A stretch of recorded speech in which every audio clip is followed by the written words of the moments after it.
Good evening. I know you all care deeply about human rights. I believe everyone in this room cares for each other and human rights to create a human rights park, an important place of reflection about caring for each other.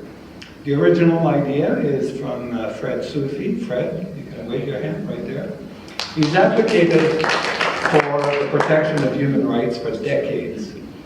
Myself, I served as a peacekeeper with the United Nations, and together we formed a Human Rights Park Society last year, and we are already endorsed by Amnesty International.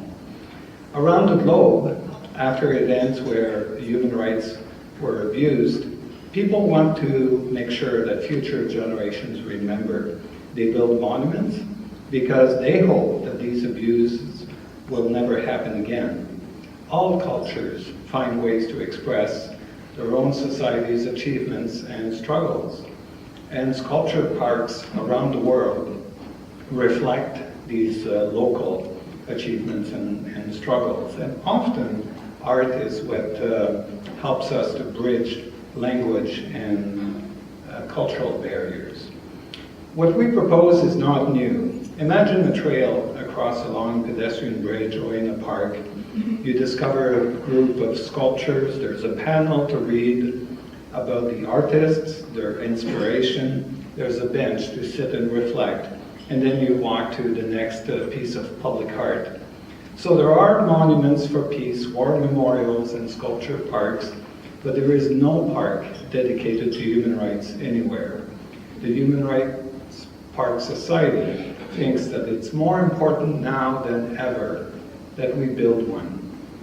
Now put a pin on the Human Rights Park while I jump off the Petulo Bridge. When driving across the Petulo Bridge, have you ever felt the urge to stop your car, walk over to the edge, lean on the railing, and admire the city, the Fraser, the mountains? Well, if you have, you're not alone.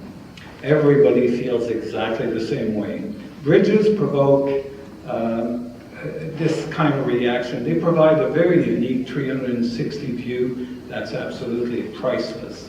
Bridges are the most valuable piece of waterfront real estate you can find anywhere. Leaders around the globe have found ways to share that million-dollar view. They close bridges to hold family days. They use bridges to start marathons. Crossing the Petulo Bridge on foot without traffic noise, that would be an absolutely memorable experience. Now, people worry about throwing away a plastic bottle, but somehow the demolition of a bridge makes sense. There are cities that decide to recycle their bridges. These bridges become a magnet for big events. In fact, recycled bridges also become magnets for tourists. The High Line in New York City has huge economic benefits that reverberates throughout the local area. It's an extraordinary green oasis for local residents. It lifts them above the street noise. And we've done this kind of thing here. Think Kettle Valley Rails to Trail, for example. Some say that the old Petulo Bridge must be demolished because the new one will have bike lanes. Now, commuter cyclists, I'm sure, would rather use a car-free bridge. Why spend millions on new bike lanes than millions on demolition of what could easily serve as bike lanes? The new 4-lane bridge will be built by the new government, and you can trust them on that, but we want the government to rethink the demolition. The green line on this map shows the old bridge. Repurposed as a greenway, it connects to Queen's Park in New Westminster and Brownsville Bar Park in Surrey. This is another view looking south.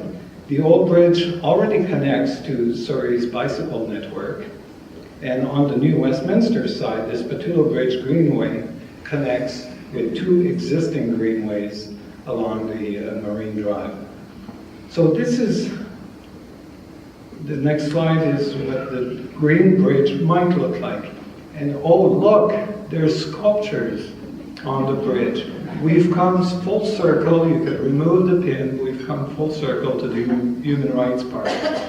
Think of the Petula Bridge as a 5-acre park in the sky. Demolition is incredibly expensive.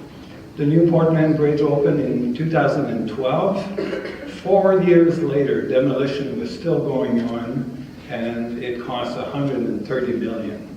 Now, $130 million. What do we have to show for that money? Absolutely nothing. This is the Peace Memorial. It's Robert Kennedy and Martin Luther King reaching to each other. This sculpture is built using metal from melted down guns from a gun amnesty program. Now, meaningful art like this is what we want to put in the Human Rights Park. When families walk across the Human Rights Bridge, they will think about freedom, justice, and compassion. To explain the meaning of a sculpture to their kids, parents will engage them in a reflection about better opportunities for all. When we're done, we'll have 200 sculptures. Most of them will be stretched along a 1 kilometer walk on a 5-acre Petula Bridge greenway. This will be an awe-inspiring way to experience the Fraser.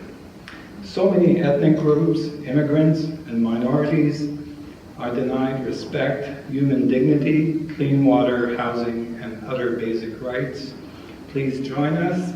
We invite the world to join us. We invite the world to cross the Human Rights Bridge and arrive on the other side with better awareness of abuses that divide us and human rights that unite us. Thank you very much.